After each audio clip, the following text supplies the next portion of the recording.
नमस्कार दोस्तों, मेरे चैनल में आपका फिर से स्वागत है। दोस्तों, आज मैं आपको ऐसी एक किताब के बारे में बताने जा रही हूँ जिसे सुनकर आप हैरान हो जाओगे। यह एक ऐसी चीज़ है जैसे दुनिया में सोना बहुत ही महंगी वस्तु है। आप तो जानते ही हैं दोस्तों कि सोना कितना कीमती और महंगा है। जैसा कि हम जानते हैं कि सोने को हम और नहीं बना सकते, यह प्राकृतिक रूप से बहुत ही कम मौजूद है। दोस्तों, आज मैं जिस किताब के बारे में आपको बताने जा रही हूँ वह प्राचीन भारत की वो किताब है जिसमें सोना बनाने की विधि का वर्णन मिलता है। इस बात का भी कभी कभी वर्णन हो चुका है कि सोने को बनाया जा सकता है। तो चलिए शुरू करते हैं आज का ये इंटरेस्टेड वीडियो। दोस्तों, जैसा कि आप जानते हैं कि आयुर्वेद चिकित्सा की सबसे प्राचीन पद्धति है और आयुर्वेद के ही एक विभाग में रस शास्त्र के जिस विभाग में यह रस शास्त्र है उसका नाम है रस तंत्र शास्त्र और सार। यह विधि उसमें शामिल है। रस तंत्र सार के रचयिता है आर्य नागार्जुन।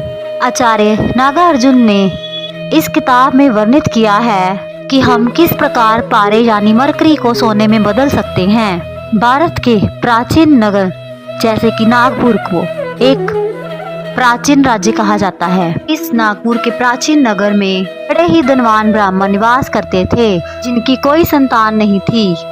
एक दिन उस ब्राह्मण को स्वप्न आया कि यदि उसने 100 ब्राह्मणों को भोजन कराया और कुछ दान दक्षिणा दी तो उसके घर में पुत्र की प्राप्ति होगी। अगले दिन उस ब्राह्मण ने 100 ब्राह्मणों को भोजन कराया और दान दक्षिणा दी। उसके बाद सच में उसको पुत्र की प्राप्ति हुई। 10 महीने के बाद पुत्र की प्राप्ति के बाद उस ब्राह्मण ने सारे ज्योतिषों को इकट्ठा किया और बोला कि मेरे पुत्र का भविष्य देखो। ज्योतिषों ने कहा कि इस बालक का भविष्य तो बहुत उज्जवल है, लेकिन यह 7 दिन से ज्यादा जीवित नहीं रहेगा। ब्राह्मणों ने इसका कोई उपाय पूछा तो उन्होंने कहा कि यदि आप ब्राह्मणों को पंडितों को दान दक्षिणा दे भोजन कराए तो इसकी उम्र बढ़ सकती है। ज्योतिषों के अनुसार उस ब्राह्मण ने वैसा ही किया। उसके बाद उस बालक का जीवन 7 वर्ष तक बढ़ गया। उसके बाद ज्योतिषों ने कहा कि अभी भी यह बच्चा सिर्फ 7 वर्ष तक ही जीवित रहेगा। फिर उस ब्राह्मण ने अपने बच्चे को कुछ बालकों के साथ जंगल में भेज दिया।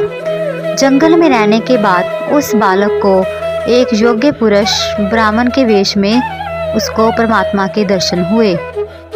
वह योगी उस बालक को नंदा विश्वविद्यालय ले गए।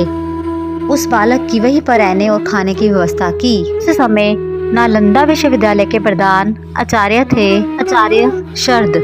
उस बच्चे का नाम नागार्जुन रखा गया। आचार्य शरद ने अपनी देखरेख में उसकी शिक्षा का कार्य संभाला। फिर एक समय ऐसा आया जब नालंदा और उसके आसपास के क्षेत्र में बारिश नहीं हुई और वहाँ सूखा पड़ गया।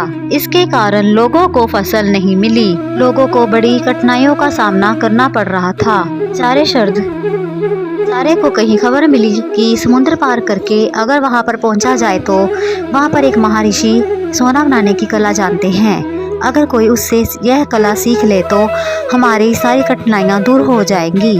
तब उन्होंने नागार्जुन को वहाँ पर भेजने का फैसला किया, क्योंकि वह जानते थे कि नागार्जुन के पास मयूरी सिद्धि है, वो वहाँ पर आसानी से पहुँच सकते हैं। नागार्जुन समुद्र तट के पास पहुँच गए। उन्होंने 2 वट पत्रों की सहायता से समुद्र पार किया और वह उस ऋषि के पास पहुँच गए। महर्षि ने बोला कि तुम कैसे यहाँ पर आ गए? तो उसने बोला मेरे पास वट पत्र हैं जिनकी सहायता से मैं यहाँ पे आ सकता हूँ।